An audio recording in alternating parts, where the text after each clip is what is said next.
Okay na? Yes, ma'am. Okay, sige. Mga kababayan, Assalamualaikum warahmatullahi wabarakatuh. Madayaw, maayong adlaw kaninyong tanan.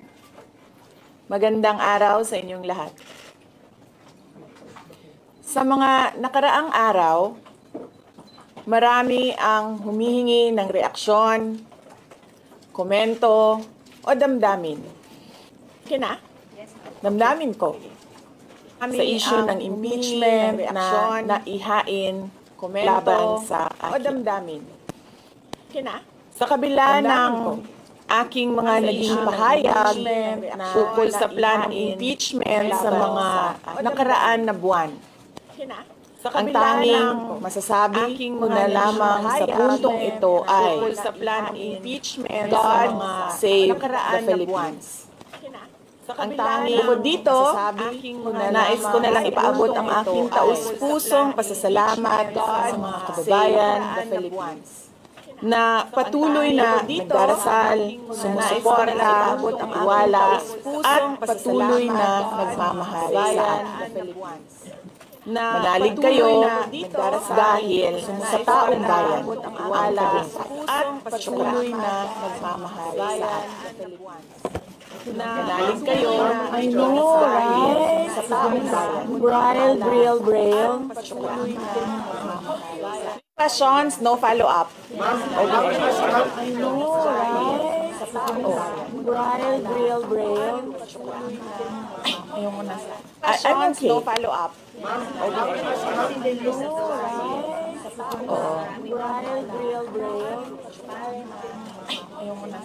Questions, no follow-up. Okay. Sabi kasi, Bibi, ito lang daw basahin.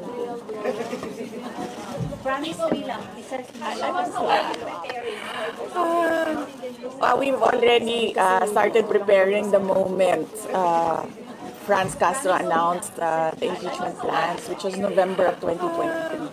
So November of 2023, they were already the moment doing their work. Franz Castro announced the impeachment plan, which was November of 2023. We leave it to the lawyers doing their work. Franz Castro announced the impeachment plan. So, wala pa tayo doon, ma'am. Masyado pang malayo yung mga ganyan na mga bagay. Nandun pa lang tayo sa... Wala pa tayo doon, ma'am. Masyado pang pagbabasa. Masyado pang malayo yung mga ganyan. Actually, ma'am, wala pa tayo doon dahil yung mga abogado lang yung nagtatrabaho. Hindi ko talaga alam kung anong ginagawa nila. But I have a meeting with them. Wala pa tayo doon dahil yung mga abogado lang yung nagtatrabaho. Hindi ko talaga alam kung anong ginagawa. I do not want to answer that question. Next? Wala pa tayo doon. I do not want to answer that question. Yes, ma'am. I want to answer that question. Next? I do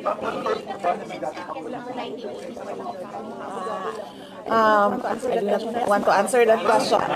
Last.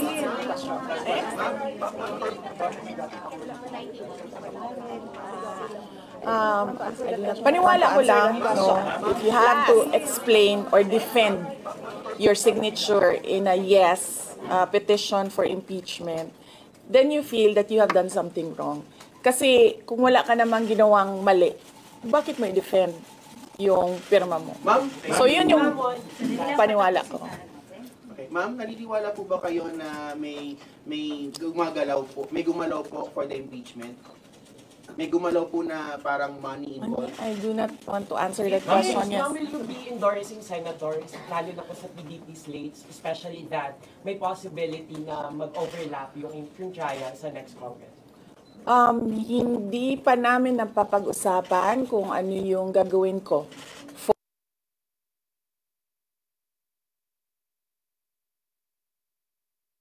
Pero nasabi ko na noon na patuloy yung trabaho namin, and isa sa mga trabaho namin ay gusto namin tumulong sa Commission on Elections in voter education, particularly yung wag mo ibenta yung boto mo, wag gumamit ng dahas during campaign and election day, yung mga ganon. Ma'am, payo niyo lang po sa ating mga kababayan sa nangyayari.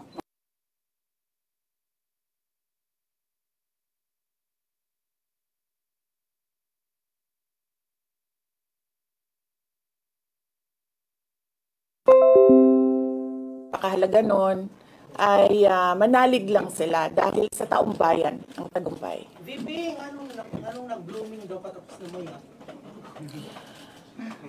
Nganong naa ka diri sa Manila na taga Davao man ka? Valentine's Day, ma'am, Yes sir. Ma'am, sabi niyo po late last year pa lang nagpe-prepare na kayo para dito. Pwede po i-brief niyo kung right now po after i-transmit sa Senate, saan na po yung preparation? May legal team na po ba and nasaan na po? Well, may meeting kami mamayang hapon dahil nag-meeting sila kahapon. Hindi ako sumali. So merong briefing, legal briefing mamaya ang mga lawyers. So I will know more this afternoon. Can you name some of the prominent members of your Pakikita nyo na yan pagpasok nila ng kanilang entry of appearance. Ma'am, tuloy po ang trabaho kahit may pinaghahandaan po kayo impeachment. Yes sir. Opo.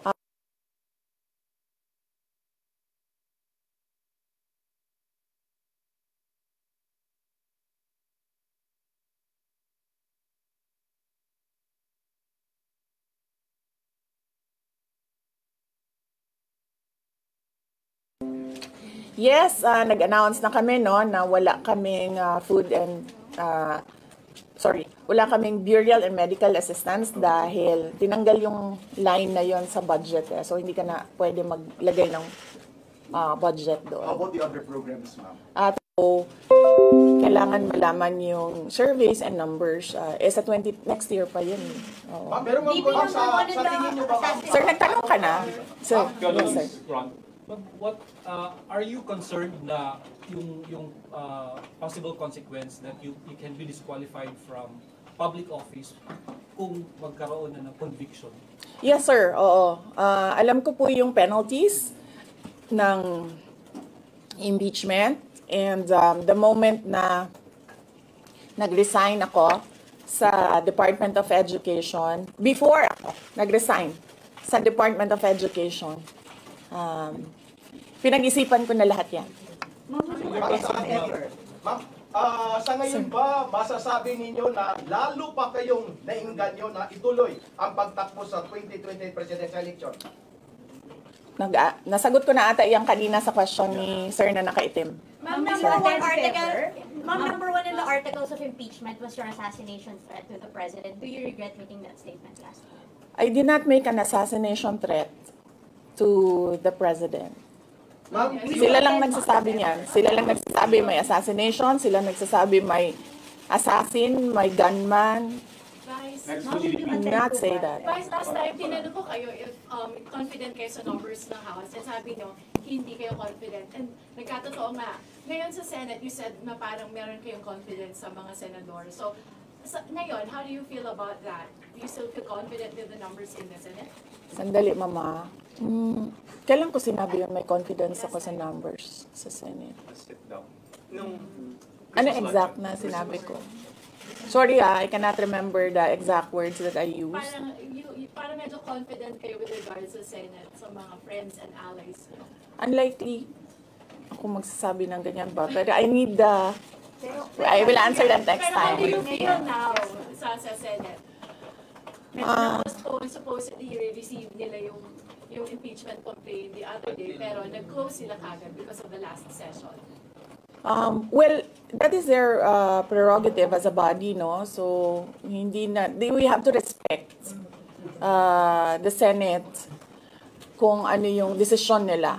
Dahil sila yung mga nandoon sa loob. So far you feel assured about your allies in the Senate?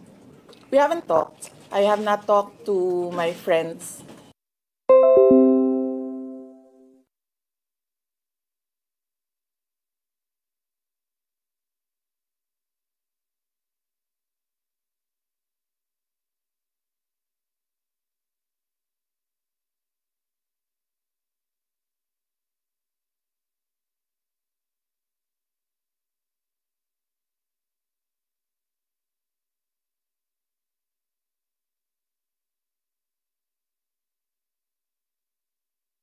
Sabi daw po niya, she opposed to impeachment daw po. Bakit kaya? Tulong sila sa defense. So, ngayon ay pinag-uusapan on how to go about it na makuha lahat ng kanilang commitment of support at makatulong din sila sa pag-iisip kung ano yung gagawin sa defense. Ma'am, Nagtanong ka na, ma'am? Wala pa, ma'am. Sige, ma'am. At least who will lead the defense? Sabihan ko na lang sila na mag-announce na sila kung gusto na nila mag-announce. Pero yung father nyo kasama pa rin. Kasi sabi nyo before, your father would be helping also. Well, he is welcome. He is a lawyer. So he is welcome to give his advice, input in the defense. May pagkakaroon sa mababa ng tax ratings due to the Senate dun sa Congress hearing. I will not answer that question. Is Yusek Zulaika back in office? Yes, I'm sorry. Yes. Is Yusek Zulaika Lopez back in office? Yes. So what happened was, nag-indefinite leave siya, and then she was admitted to the hospital doon sa Davao City na hospital siya, and then discharge siya ng mga doctors with ulitin ko. Si Yusek Zulaika Lopez, nag-indefinite leave siya after nung sa veterans hospital admission niya. Umuwi siya Davao, and then hospitalized siya doon. And then sabi ng doctors niya, we will discharge you but you have to come back ngayon February, for further tests. And then bumalik siya for 1 day dito. Noong January, bumalik siya for 1 day dito sa Office of the Vice President, and she said na mag-leave siya for 2 months. And then I said yes, take the time that you need for your health. And then after a week, bumalik siya. Noong January, after a week, bumalik siya dito, and then she said, hindi ako mag-leave. So sabi ko, okay, welcome back. Ma'am, kamusta po sa INC? Meron ba pakikipag-usap kayo sa INC? Dahil sila po yung nag-rally against para wag ituloy yung impeachment.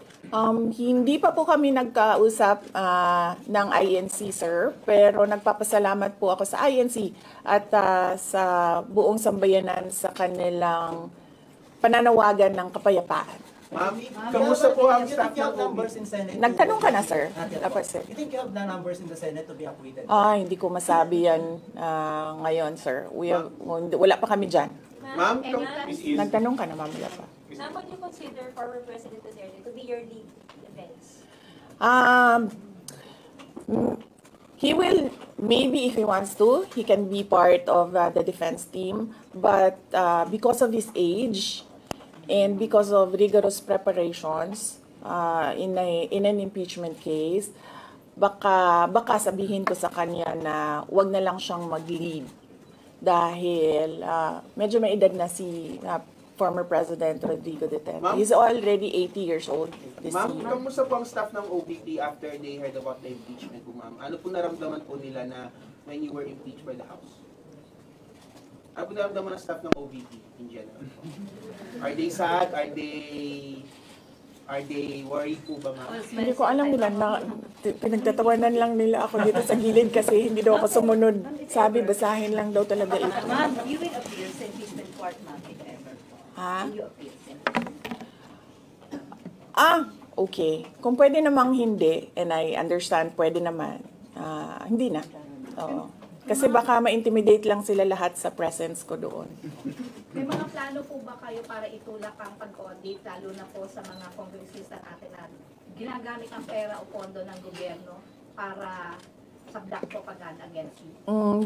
Hindi ko na muna sagutin yung tanong na yan ngayon, ma'am. Doon muna tayo sa God Save the Philippines. So ma'am, will you dissuade or encourage your supporters in case they would walk sa street to rally? Sa panahon ngayon, ma'am, na sobrang mahal ng presyo ng mga bilihin, lalong-lalo na ng pagkain, sasabihin ko sa mga supporters sa taong bayan na unahin muna nila ang trabaho and negosyo nila kesa sa mag-rally sila sa mga daan. dahil marami o lahat tayo breadwinners. So merong mga bata or merong mga kapamilya na nagdedepende sa atin.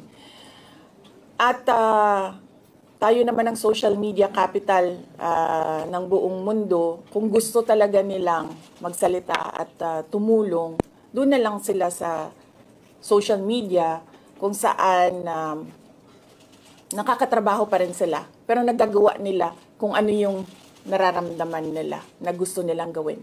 At yun ay magsalita at marinig sila ng taong bayan at ng mundo. Sabi ninyo, hindi niyo pa masabi if you have enough numbers in the Senate for an approval. Are you not confident that you have enough allies to avoid a conviction in the Senate acting as an impeachment court? Hindi ko pa naisip yan, sir. I've not counted numbers of votes in the Senate, so we are not there yet. We are still, the legal team is still in the preparation of the defense and what we will do moving forward.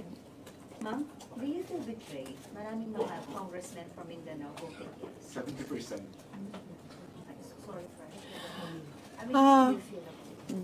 Do I feel betrayed? How do you feel ang dami taga Mindanao ng congressmen? Actually, ma'am, wala akong feelings. Wala akong feelings about it. Kasi, kung napapansin nyo, wala naman kasi talaga akong barkada na politiko. I don't join their circles. But we are friends. Yes. But kung ninong at ninang lang ng mga anak, walang ninong at ninang na politiko ang mga anak ko. Oo. Maliban kay Stonefish, dahil nandoon si former President Erap Estrada. So, I don't move in the circle of politicians. Kaibigan, yes. But to say that